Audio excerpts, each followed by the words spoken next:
Today is September 22nd, 2020.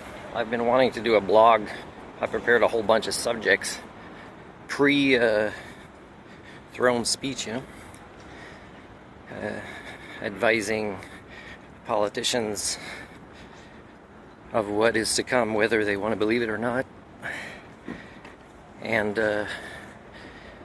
And I know a lot of politicians have good intentions, and a lot of people that have known them for a long time would hate me for speaking away where they believe I think they have wrong intentions. And it's not that, as I believe they suffer from HSD, and they're also programmed in paradigms that are causing the problem, and sending more money at it is just an accelerated crash of their systems. You know what happens with viruses is when it reaches a certain amount of people that are touched by it, including the loved ones of politicians, when their thinking is already compromised by a lack of scientific paradigms, but also in what creates societies where money is a solution to everything, when it's actually the cause of most problems, is when their families are touched, then they become even less efficient than they already are. So it's sad how this is a positive, which means negative in this case, sociocybernetic feedback loop, which will make things worse quicker. So throwing more money at things without, let's say, admitting that it's a broken system and wishing for the best and going down in history, oh, put us in debt, but he had good intentions. No. Let's say one of the premiers of these provinces that I'm close to and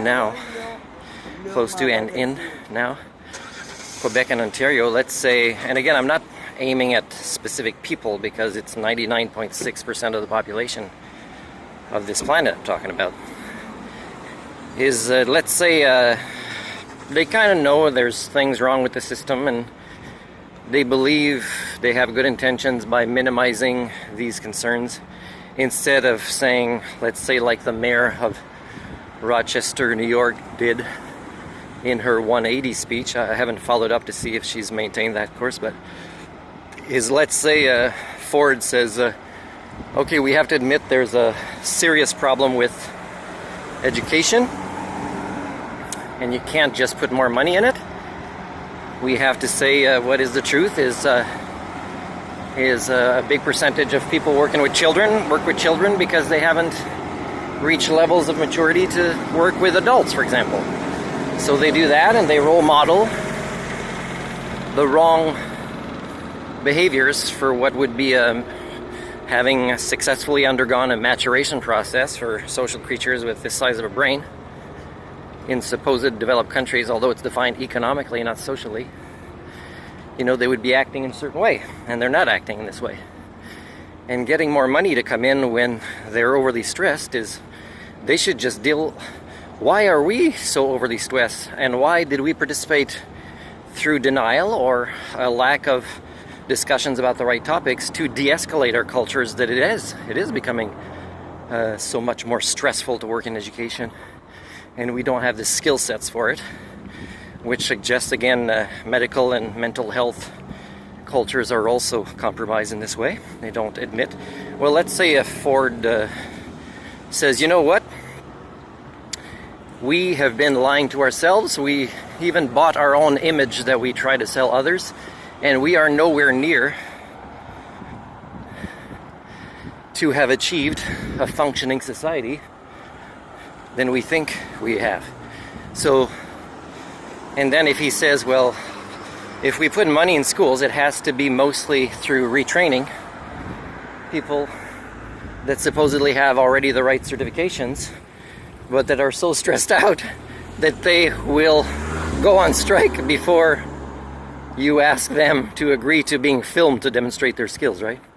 And then the unions and everybody will, fight for them as the victims they are. Well, no offense to people that claim to love their children, but you might want to think of the children here and say, why are we fighting to maintain our lack of maturity in roles where we're supposed to be role modeling it to the kids? So if Ford did this, if he said, you know what, I admit my brain has been working a certain way, and I see that whatever solution I implement, which my peers would say is awesome, I can't lie to myself. I know that it is actually just a temporary fix, right? And it'll be even worse later. And this is adapting to changes in our dysfunctional and already collapsing societies that are just minimal. It's just minimal changes for somebody that, for a species that claims sentience and sapience, right? It's so easy to adapt, except we don't, and we don't address why it's hard to adapt. It's hard to address why, and who would do it? What politician would do it? That type of courage to do a 180 is incredibly rare. And for the French one, and there are things distinct between those two provinces, but they're so minimal. And why are we not talking about the things that are not different but that are similar? For example, in France and in Quebec, it's not hard to measure over the decades that the use of their own language of French efficiently and with the complexities that it used to have to be more precise. And of course, you got to add listening skills, right? And you can do that in just one language if you want. Has been getting worse. Now that is not different than all of the English-speaking provinces, who also are measurably getting dumber with the use of their primary language there too.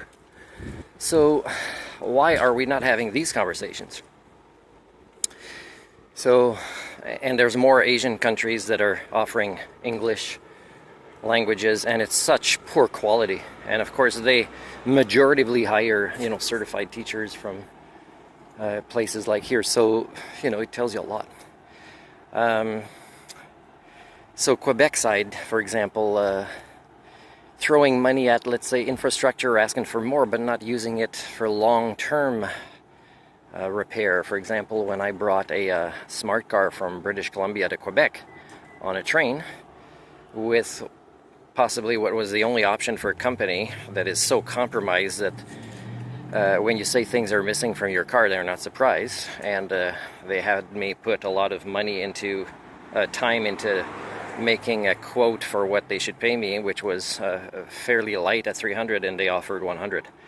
And I said, well, you can put that 100 where the sun don't shine, because I think it's better to do a blog in the future that will speak and discuss about this more accurately, right? Like, there's so many foreigners and First Nations that died for our train tracks, and what we're doing now is not using them efficiently, and we would prefer selling minerals where our young people go to die or compromise their health to other countries and their infrastructure, instead of just having a better system of public transportation here that is even cross-country, cross-province. So the smart car, when it arrived in Quebec, and I tried to see, what process I'd go through to get a Quebec license, which was my original driver's license here, I saw that I would be victimized in many ways. But I also had to get an inspection on my smart car, one of the lightest vehicles on the road, which had not yet had its first oil change. Okay, so of course it passed an inspection before I got it when I first leased it.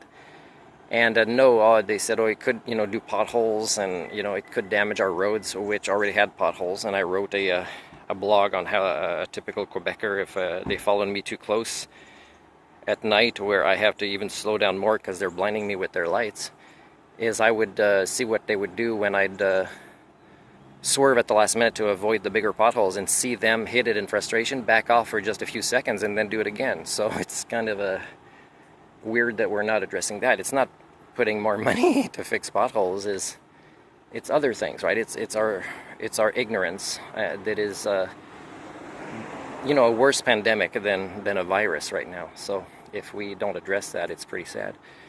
And I did offer to work when Quebec did their advertising to help in homes, seniors' homes. And when they called me and said what they wanted me to do, it was very much related to doing a job where they said they saw my resume, doing a job that was, only requiring a high school diploma. I said, I'll do that, but I want to do it volunteer. I don't want to be insulted by being paid when I should be working in, for example, cultural repair work in the same areas and retraining people to have more scientific paradigms. And again, you got to look at how many people are getting sick that work in industries related to the scientific paradigm or the medical paradigms, and that tells you again that our, fully trained staff, why are they getting sick so much?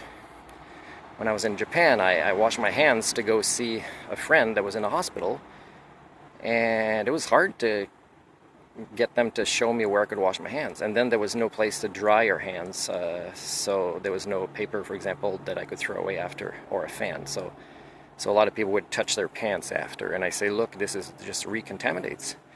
So, are they a developed country, Japan? I mean, they have a lot of technology, but I mean, we are just not really thinking properly, and that's what we have to ask ourselves. So these politicians are already very much, many of them, on the verge of collapse, and they'll be taking time off, and sometimes they'll be taking time off claiming it's something when it's really their own mental state. And of course they know they can't rely on our system here for mental health. So again, you can't keep throwing money at stuff, people, without admitting our systems are so dysfunctional. We don't even have to talk about the corruption of elitism and monetary paradigm. They're just so dysfunctional that's the first step of any good problem-solving leader. But of course, that's not the way they think in the realms of politics and economics, and that's the problem, right?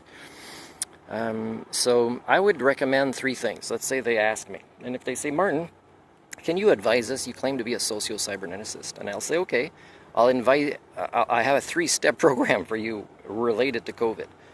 And the first one would be, all through Canada, and really it's not just here, is separate the public system and the private system. For example, tell doctors, make a choice. Do you want to be a private or do you want to participate in the public? You can't do both.